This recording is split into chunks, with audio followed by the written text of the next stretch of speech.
today on Courtney Sweets, I'm showing you how to make a breakable chocolate heart, also known as a smash heart, where you smash it open and there's a surprise inside. You could use a little wooden hammer or you could use like a little rubber mallet. We're gonna let my daughter break open this, but I'm gonna show you how we fill it and how we make it. Let's go. Start off by melting my chocolate. I'm using Enjoy Life chocolate. It's a dairy-free chocolate. It's not like some fancy chocolate that needs tempering. So I just do it in the microwave, 15-second intervals, and just keep stirring. Then when it's completely melted, I will pour it into my heart molds, and then as you see here, I am just going to rotate the heart and let that chocolate just fill every crevice. And if it needs help, I use a little bit of a rubber spatula, and then I just smear it in that little spot.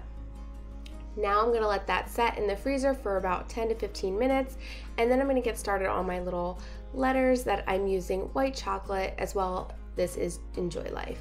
And then we're gonna take those molds out of the freezer, and then we're gonna make sure that we really make those side walls really durable.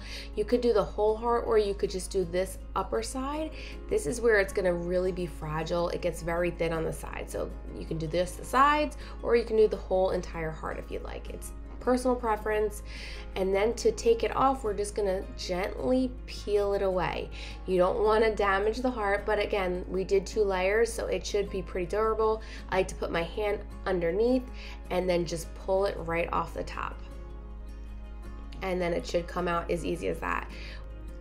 So we made these cute little mini cookies, and I'm just actually showing you how you could use this for more than just a breakable chocolate heart. You can also use it for a candy dish or a cookie dish, and it is super fun and versatile, and then you could just enjoy the dish. But like I said, we're making a breakable chocolate heart, so I just hide those little mini cookies underneath, and then I put on my little letters. I'm just spelling love, and then my daughter can just whack this and get her cookies. We really love that you can fill it with whatever you like. The silicone mold we bought came with these little wooden hammers that are super cute and super fun to use. Then you could just whack the chocolate and break it and get the cookies or whatever you put inside.